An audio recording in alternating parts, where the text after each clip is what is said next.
Hello student, সবাইকে আমার সালাম জানাই।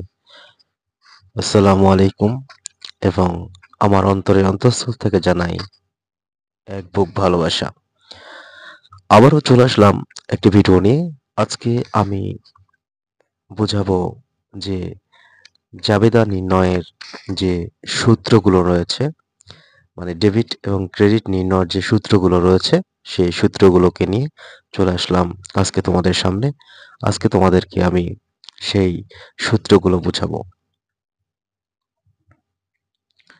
তো চলো ভিডিওগুলোকে শুরু করা যাক।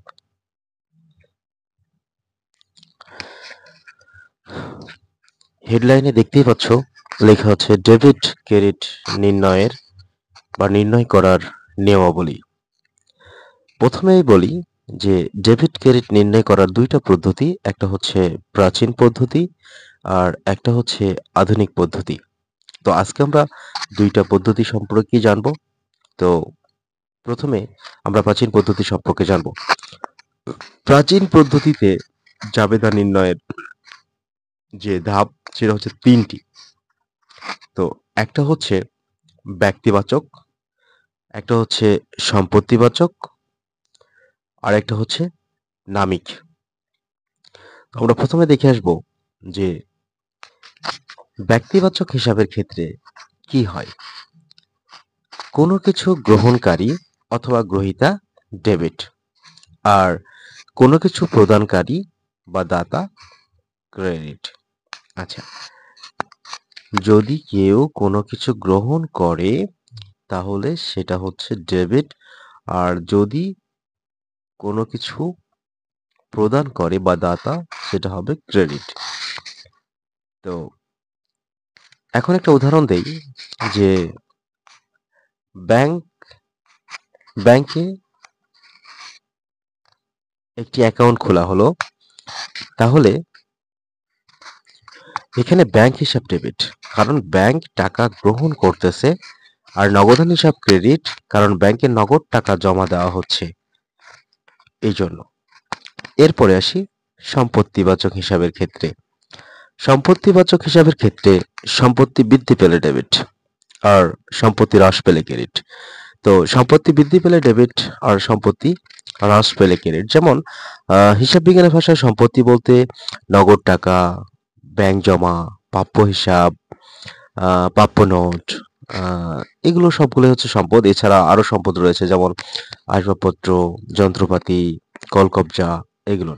তো যখন আহ, নগদ অর্থ বা সম্পত্তি বৃদ্ধি পাবে, সেটা নগদ অর্থ হতে পারে বা যে কোনো সরঞ্জাম হতে পারে, আলমারি হতে পারে, আসবাবপত্র হতে পারে বা ব্যাংক জমা হতে পারে। যখন সেটা বৃদ্ধি পাবে তখন সেটা হবে ডেবিট, আর যদি হ্রাস পায় তখন হবে ক্রেডিট।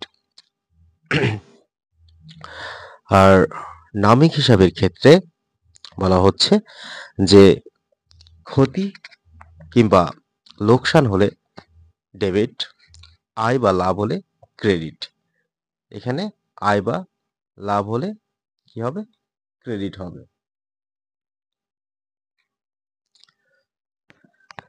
তাহলে ক্ষতি বা লোকসান হলে কি হবে? ডেবিট, আর আয় বা লাভ হলে কি হবে? ক্রেডিট। তো ক্ষতি বা লোকসান কিরকম? যেমন দেখা যাচ্ছে অবচয় ধার্য করা হলো, এখানে অবচয় হিসাবটা ডেবিট, আর যার উপর অবচয় ধরা হচ্ছে সে হিসাবটা ক্রেডিট অথবা অবচয় সঞ্চিত হিসাব ক্রেডিট। আর আয় বা লাভ হলে ক্রেডিট কিরকম? যেমন পণ্য বিক্রয়। তো এখানে বিক্রয় করার ফলে আয় হচ্ছে, যে কারণে বিক্রয় হিসাবটা ক্রেডিট হবে। আর বিক্রয় করার ফলে নগদ অর্থ যেহেতু বৃদ্ধি পাচ্ছে, আমরা জানি সম্পত্তি বৃদ্ধি পেলে ডেবিট, সেক্ষেত্রে আহ, সম্পত্তি বৃদ্ধি পেলে যেহেতু ডেবিট, সেহেতু নগদান হিসাব ডেবিট হবে। এটা হচ্ছে প্রাচীন পদ্ধতির নিয়ম।